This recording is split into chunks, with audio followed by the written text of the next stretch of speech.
Assalamualaikum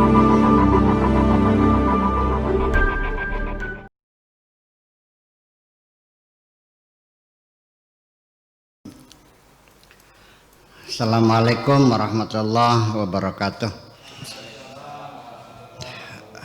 Malam ini judulnya La Takun Imma. Kata imma ini seperti dalam hadis dikatakan ughdu aliman au muta'alliman wala takun imma'atan. Pilih salah satu, kalau tidak jadi alim ya jadi muta'alim, kalau enggak ngajar ya belajar. Jangan kesana tidak, kesini juga tidak. Makna imma'ah ini alladzi qala likulli ahadin, yang selalu mengatakan kepada siapapun ana ma'aka, aku bersama kamu. Ketemu yang lain ana ma'aka, ketemu lagi ana ma'aka. Makanya imma, ya, imma itu artinya selalu mengatakan aku bersama kamu. Nah, lalu di berita imma'atun itu lil mubalaghah. Lalu dalam bahasa Indonesianya apa? Orang yang nggak punya pendirian itu disebutnya bunglon. Kalau nempel di daun hijau ya ikut warnanya jadi hijau. Kalau warnanya kuning ikut kuning. Artinya orang yang tidak punya pendirian, orang yang tidak punya prinsip. Orang yang tidak jelas, yang tidak jelas arah tujuannya kemana. Itu jadi jangan kamu jadi orang imma'ah. La tataqammas syakhsiyata ghairika, jangan kamu memakai bajunya orang lain, jangan kamu meniru kepribadian orang lain, ya. Wala tadub fil akharin, jangan sampai kamu meleburkan diri sehingga kehabisan kepribadian, kehilangan kepribadian, ikut bergabung atau ke dalam kepribadian orang lain. Artinya jadi kamu harus punya kepribadian sendiri, jangan meniru-niru orang lain. Jadi orang yang meniru orang lain itu artinya orang yang punya kepribadian. Seorang mubalik umpamanya, ada yang ceramahnya niru-niru Zainuddin MZ, ya kan? Ya memang Zainuddin MZ hebat, iya hebat, beliau hebat. Karena saking hebatnya engkau mengaguminya, akhirnya kamu melebur diri kamu seperti Zainuddin MZ. Jadi engkau tidak menampilkan kepribadianmu, gayanya betul, kayak gitu tuh, ya. Sampai kadang-kadang pelok-peloknya diikutin. Alhamdulillahillazi hadana lihaza, gitu. Bilang za itu za, ikut peloknya ke juga gitu, ya seperti itulah. Cara berjalannya, cara ngomongnya. Jadi kamu ini siapa sebetulnya? Nah itu, jangan sampai kamu itu meniru-niru kepribadian orang yang lain. Inna hadza huwal adzabud daim.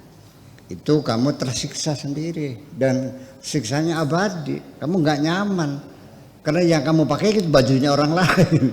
Ya kamu bajunya, saya bajunya S, pakai baju XL, ya nggak nyaman dong. Iya, setiap orang tuh punya baju ya dengan size-nya. Kalau saya ya S, kalau kamu baju ya M, kan begitu. Kalau Pak Edi mungkin L. Moksong, gua L lah. Iya, demikian. Nah kalau baju saya dipakai pedi, pengen niru saya gitu karena dia itu penggemar saya, pengen kayak Buya, pakai baju ya seret ya, tersiksa. Jadi kita menempati kepribadian orang itu menjadi siksa dan ya abadi siksanya, ya, seperti itu. Jadi kita jangan merasa rendah hati ketika kita umpamanya punya cacat, umpamanya giginya boneng. nggak usah kecil hati. Gara-gara bonek kamu jadi tersohor kok, malah rezekinya banyak. Atau mungkin kamu bilangnya pelo gitu ya, nggak usah kecil hati, nggak bisa bilang R gitu. Buktinya Abu Rizal Ramli juga hebat kok. Ya gitulah, jangan kecil hati. Ada cacat dikit mah nggak masalah ya, tunjukkan kepribadian yang asli. Jadi di samping kamunya juga tersiksa, kita yang menjadi temannya juga merasanya nggak nyaman juga sih. Ini saya nih lagi berhadapan dengan Pak Edi atau mama kamu Pak Dini ngejelaskan gitu. Nah seperti itu. Jadi artinya tidak nyaman bagi siapapun. Wa katsirun humul ladina yansawna anfusahum ya wa aswatihim wa harakatihim. Nah, kebanyakan mereka itu adalah nanti karena dia menirukan kepribadian orang lain sampai mereka lupa dengan dirinya sendiri, dengan suaranya sendiri, geraknya, karena bagaimanapun gerak langkah ya seseorang, lenggang kangkungnya, kata orang sini namanya engkek ya. Ya orang itu umpamanya gini, sekalipun di malam gelap gulita hanya remeng-remeng ada orang lewat, dari gaya berjalannya engkeknya itu saya bisa tahu kemana itu. Oh ini Pak Edi tuh Pak Edi tuh. Ya udah jelas beda cara jalannya. Ada yang jalannya ngepang, ada yang kayak bango gitu. Ngongklong namanya itu kan gitu. Ada yang leab-leob. Nah, itu. Jadi sampai gerakan, langkah, sifat, warna, suara nggak usah dibikin-bikin lah. Jadi artinya tunjukkanlah seaslinya kamu itu siapa. Ya, kalau tidak kamu tersiksa. Kemudian wakalamahum, dan ucapan juga bahasanya, mimiknya, kecuali itu dalam acara-acara khusus kayak menirukan gayanya Gus Dur gitu tuh, siapa namanya tuh, Miharja,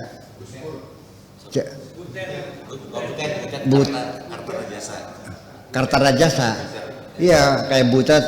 Kata itu mah memang seremoni khusus, memang dia punya kepintaran menirukan orang lain, maka menjadi lucu. Itu sih bukan itu maksudnya.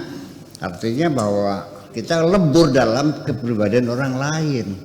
Kalau itu mah entertainment ya, hanya untuk hiburan saja, menirukan Pak Habibie, menirukan Gus Dur, menirukan siapa lagi? Pak Amin Rais. Game gitu. Nah itu kan hebat itu sebagai pertunjukan, tapi jangan dipraktekkan kehidupan sehari-hari. Kamu niru Agim, niru Gus Dur ya nggak usah lah gitu. Tunjukkan kepribadianmu, sehingga kekurangan apapun yang pada dirimu jangan rendah hati. Malah justru orang yang pelo dengan pelonya jadi termasyhur, dengan gigi boneng ya gara-gara. Kalau nggak boneng nggak begitu rezekinya kok. Ya, karena bonengnya itu jadi menjadi populer gitu.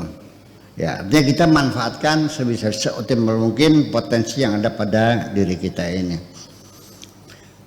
Wa mawahibahum, dan juga bakat-bakat mereka, tingkah laku, ucapan, pidato, ceramah. Wa dzurufahum, dan juga kondisi mereka. Lian sahiru fi saksiyatil akharin, kepengen melebur dalam kepribadian orang lain. Ya nggak bisa dong. Manusia itu dibikin oleh Allah nggak ada yang sama. Berapa jumlah manusia, ya segitu banyaklah watak tabiat manusia yang berbeda-beda. Ya sidik jari orang yang nggak akan sama seluruh dunia. Sampai suara juga nggak ada yang sama. Paling ada ya mirip-mirip lah, tapi tetap nggak ada sama. Lama-lama oh beda, bukan kok. Ya saya juga sering mendengarkan ada suara orang, ini kayak suaranya Pak Hasan. Lihat, oh bukan. Lama-lama oh ya beda juga, nggak ada. Jadi getaran suara, apa namanya, vibrasi suara nggak ada yang sama. Semuanya tidak ada yang sama. Jadi jangan pernah kepengen sama. Gitu. Faida at-takalluf wassalf. Di situ kita akan ada takalluf dan salaf, artinya memaksakan diri. Ya berat langkah kita tuh, karena itu bukan milik kita, itu milik orang lain. Jadi artinya kita sendiri akhirnya menjadi beban, akhirnya nggak nyaman kita hidup kita ini, dan akhirnya tersiksa kan. Begini, apalagi kita seperti ini, ima'ah ya.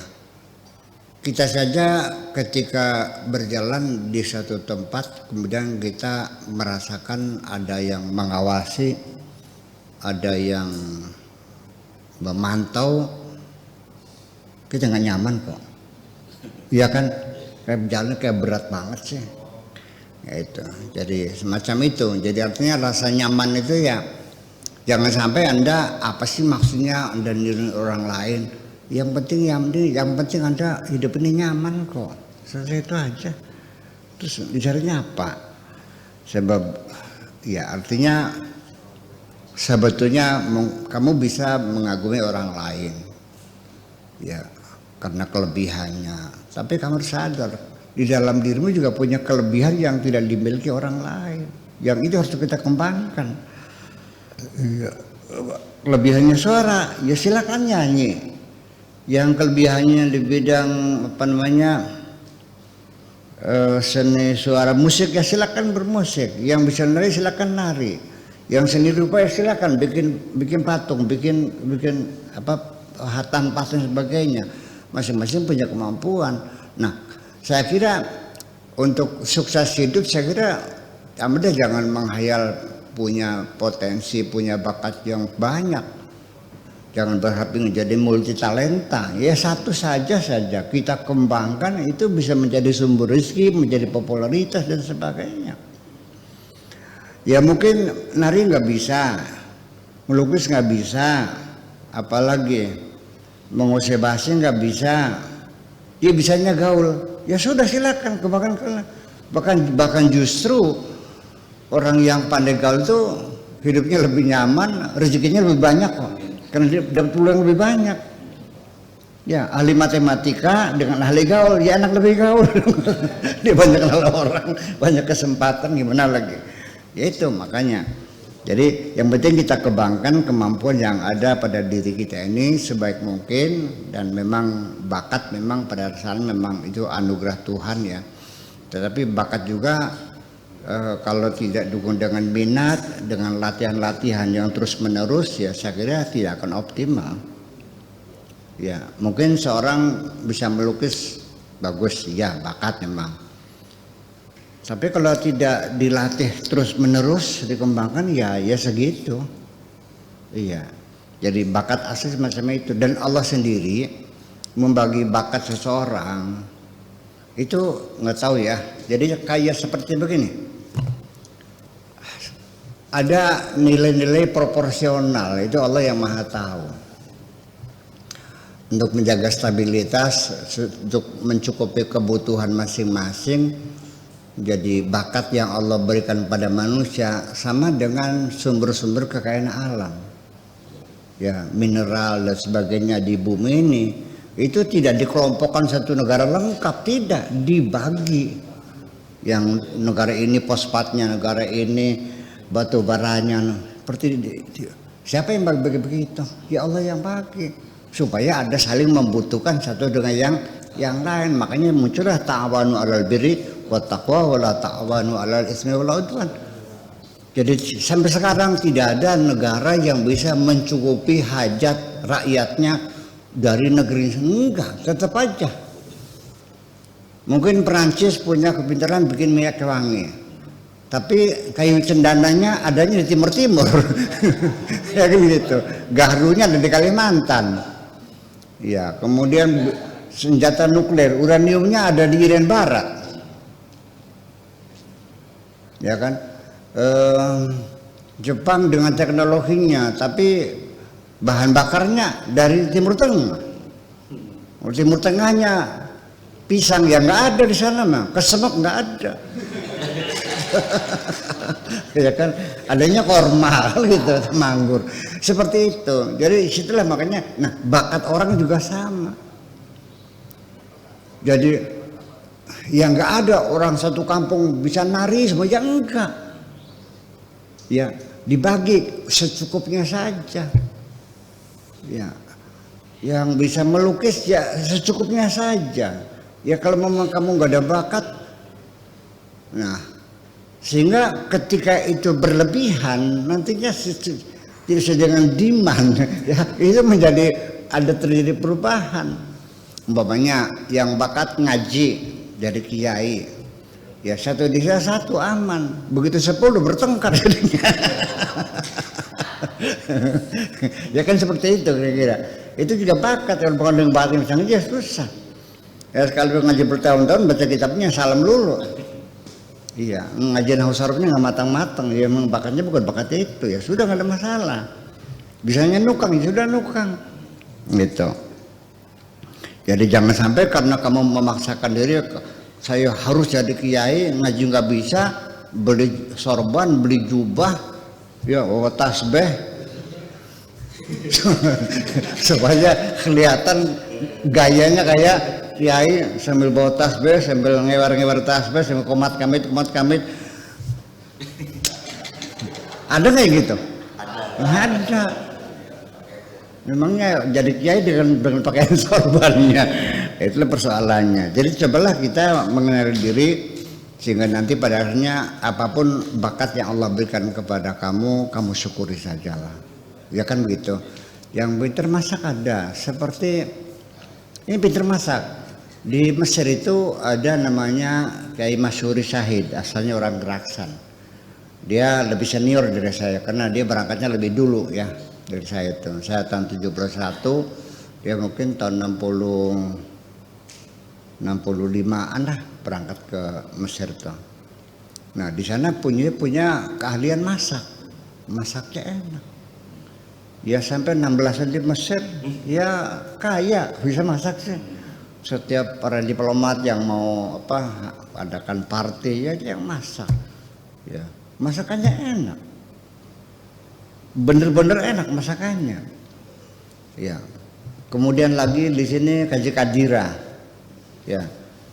Dia ya uneducated lah, nggak sekolah lah. Buta huruf lah. Tapi karena dia pintar masak, dia jadi juru masaknya duta besar. Ya gajinya gede.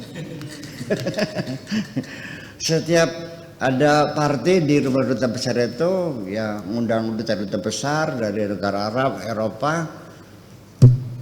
Mereka yang mencicipi masakan itu semua jempol. Enak masakannya, disanjung. Jadi itulah keahlian. Nggak ada urusan dia sekolahnya apa, nggak ada urusan kok. Itu aja. Coba nanti pada akhirnya sumber kita dari keterampilan yang kita miliki kok ya. Akhirnya rezeki itu dari otak kita dan dari bumi kita. Ya kalau otaknya cerdas, buminya tidak menyimpan kekayaan ya susah juga.